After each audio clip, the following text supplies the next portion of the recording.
Who was Leif Erikson? Chapter 6 and 7. Chapter 6, The Road to Valhalla. By the year 1000, 20-year-old Leif Erikson had grown up to be a tall and handsome man. On his way to visit the court of King Olaf in Norway, he stopped over in Hebrides, a group of islands off the coast of Scotland. There he met a beautiful noblewoman named Thorgunna. Leif and Thorgunna had a son together named Thorgils. Thorgunna remained in her homeland, but she later sent Thorgils to live with his father in Greenland. Leif had another son named Thorkel back in Greenland. We do not know the name of Thorkel's mother. Leif Erikson left the Hebrides and continued on his journey to see Olaf, whose nickname was Crowbone. King Olaf had recently united Norway under one religion, Christianity. Olaf wanted Leif Erikson to convert his fellow Greenlanders to this religion, which was new to the Vikings. For centuries, the Vikings had worshipped many different gods. In Christianity, there was only one true God. Leif Erikson wasn't so sure the Greenlanders would want to leave behind all the gods they'd grown up believing in. But King Olaf didn't like to be told no. When Vikings in Iceland rejected the religion, King Olaf stopped trading with them. Without much needed supplies coming to Iceland from Norway, the Icelanders soon changed their minds and converted. Before their conversion to Christianity, the Vikings believed the universe was centered around one big tree, the World Tree. Atop this tree, an eagle perched, keeping a close eye on all corners of the world. Underground, beneath the World Tree, lay Nidhogg, a destructive dragon who chewed away at the tree's roots. A squirrel scampered up and down the World Tree, delivering insults between Nidhogg and the eagle. At the top of the World Tree was Asgard, the home of the gods. Odin was the one-eyed god of death, war, poetry, and wisdom, the king of all gods. He rode an 8-legged horse, and Gungnir, his trusty spear, never missed its target. Around the middle of the World Tree, was a flat plain known as Midgard, or Middle Earth. This is where the humans lived, as well as giants, elves, and other magical creatures. Surrounding Middle Earth was the Midgard serpent, a giant snake with a bite so poisonous it could kill a god. Sail too far out to sea, the Vikings believed, and you might face this horrible beast. Deep underground beneath the World Tree was Hell, a land of rivers filled with blood and poison-spitting snakes. Hel was also the name of the evil goddess who ruled the underground realm. Loki, Thor's foster brother, was the father to both Hel and the Midgard serpent. Loki liked to play pranks. One time, one of Loki's jokes went too far, and the god of light and justice ended up dead. Odin punished Loki by tying him to a rock in a cavern. The Vikings believed that earthquakes were caused by Loki struggling to break free of his shackles in the underworld. Thor, Odin's son, was the god of storms and thunder. Thor killed giants in the sky with his massive hammer, causing the heavens to rumble with thunder and lightning. Freya was the Norse goddess of beauty, love, and war. She decided who had babies and who fell in love. She cried tears of gold after her husband, Odd, disappeared.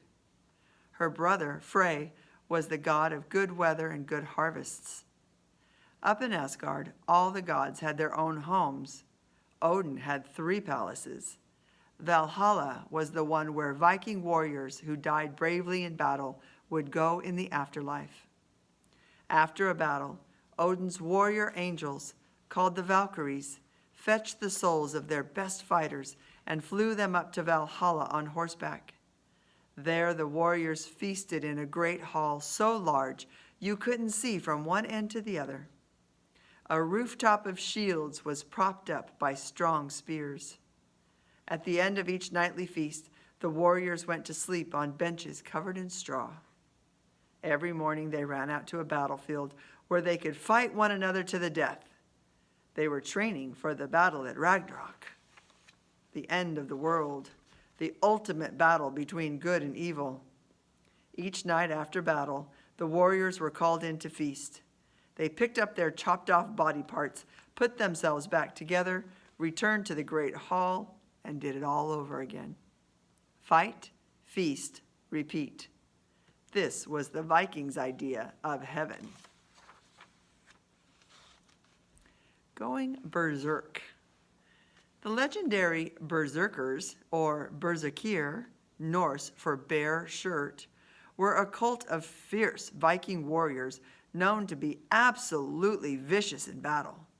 The night before a big battle, they would gather around a fire and drink mysterious teas that charged them up to fight.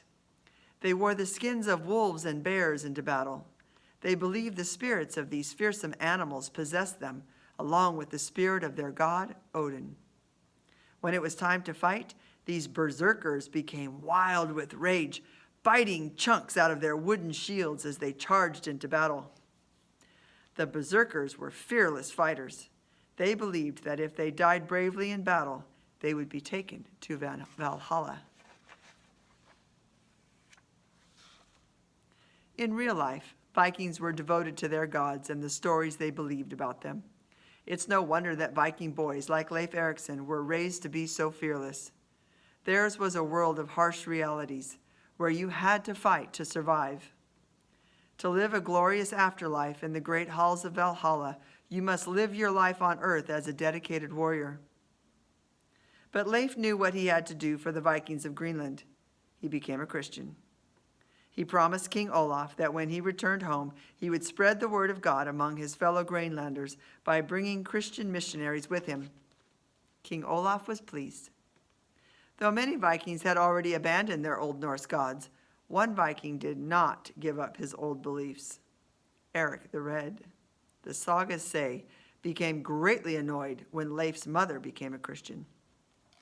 Still, to please his wife and son, Eric agreed that a small church would be built on the family farm at Brattahlid. The church was tiny, about 6 feet wide and 11 feet long, but it could hold about 25 Vikings. Chapter 7, Voyage to Vinland. Having converted the Greenland Vikings to Christianity, Leif Erikson set about his next mission, to explore the unknown western lands that Bjarni Herfoldsson had spotted so many years earlier. Perhaps Leif could build a settlement across the sea, just as his father had done in Greenland. Leif visited Bjarni, who told Leif which way to sail, then sold him his ship. Next, Leif gathered a crew of 34 men to join him on his voyage, including his foster father and friend, Tyrkir.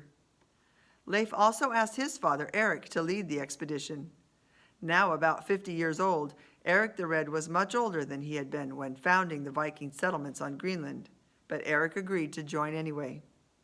Leif and his crew prepared their ship to set sail. Soon it was summer and time to leave. Eric the Red rode his horse down from the farm at Brattahlid.